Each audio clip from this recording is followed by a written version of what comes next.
the work is applied. Yeah. Perhaps I think of loneliness and longing to belong. Yeah. That has been, I would say, a few lifetimes maybe with me. One is enough. And just when I take distance and I observe it, Yes. and I can see that I actually am one with everything and all of this, but it's a bit conceptual. Yes. It's not actually my experience. You're right. And then I feel like I might be bypassing. Yes. And so I'm just wondering how the work applies to this. Yes. I remember that feeling very well.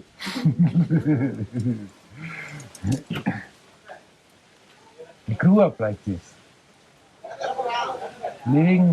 Growing up in a little village in Switzerland, thinking, what the hell am I doing?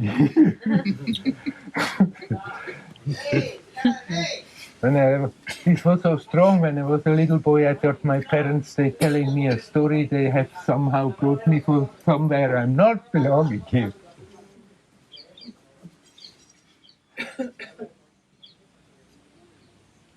Although it was easy to deal with people, to have friends, still that feeling was there.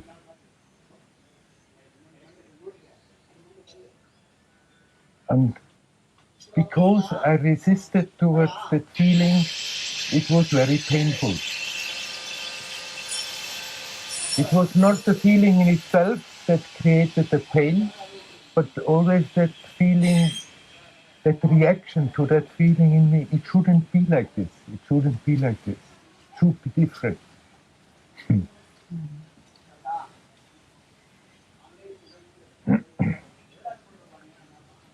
It was still there when I came to India, but then I came in that ashram.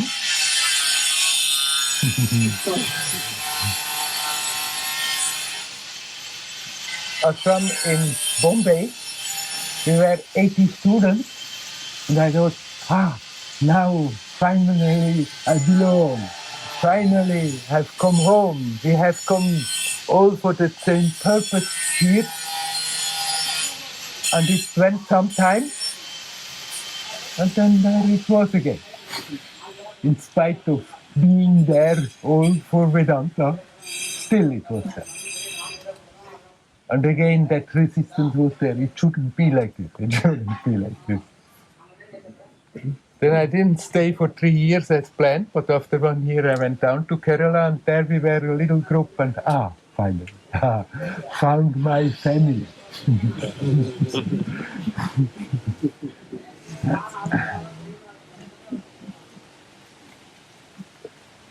And oh wonder, didn't take so long. Same damn feeling was back there.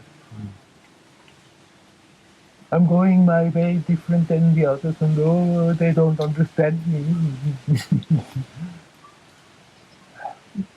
And the resistance was there. Shouldn't be like this. Why can we not understand each other better?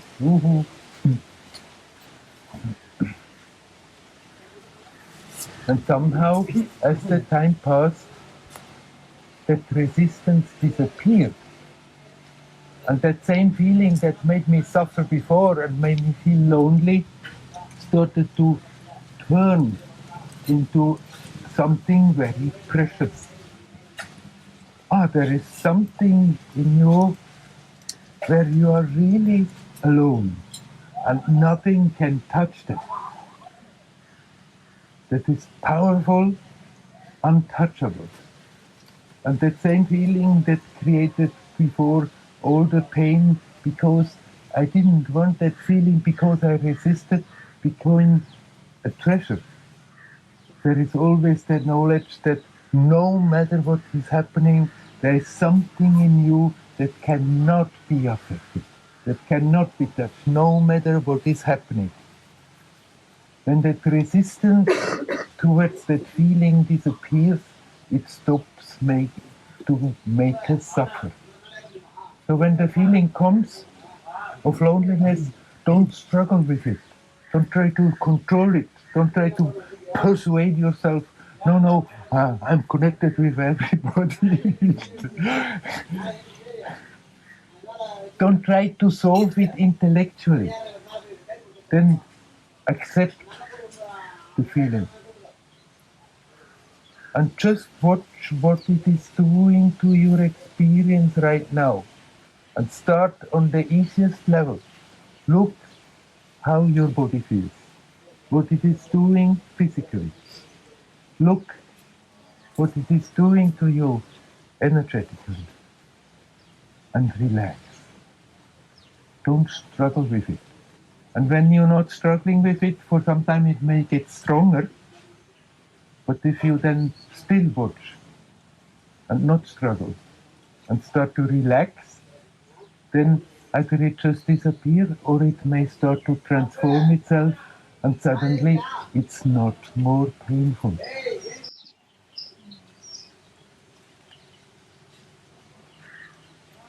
What makes us suffer is the resistance. As long as we are living in this world, in a human form, it's going to be like this. Sometimes it's pleasant, sometimes it's not pleasant. Be enlightened as you like. Sometimes it's pleasant, sometimes it's unpleasant.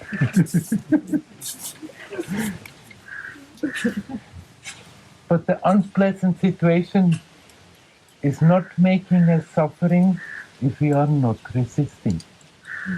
And the situation can be the external circumstances, or it can be our mental situation, our emotions, our thoughts, our reactions. Also, when we decide, oh, I don't want certain feelings, I don't want certain reactions, and then out of old habit, boom, they come back. And then we have the tendency to resist. Shouldn't be like this. Shouldn't be. Now I should be more evolved, spiritual, and not have this kind of reactions. And then there we create again that mental anguish that I'm calling suffering. It's because of that resistance. So if first, whatever is happening, we can accept. Accepting is strong. Acceptance is not weakness. It's not like accepting with resignation. Oh, I cannot do anything. Oh, just accept.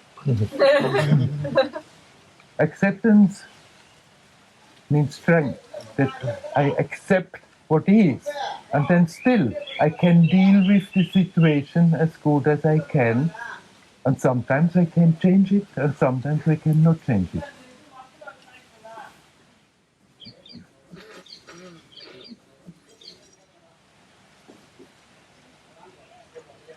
It's the resistance that makes us suffer. Sometimes situations are very sad. And as long as there is a body, sometimes the body hurts. But I'm not calling that suffering. Okay, if there is physical pain, it's not pleasant. But if we are not immediately reacting with that, no, it shouldn't be like this, then we give it a chance to go faster. And it's mainly that resistance that makes it in a terrible, terrible experience. Also physical pain. If we can learn to basically accept and then give our positive, creative input in the situation, then the situation may turn. And even if it doesn't turn immediately, if we are not resisting, it doesn't make us suffer.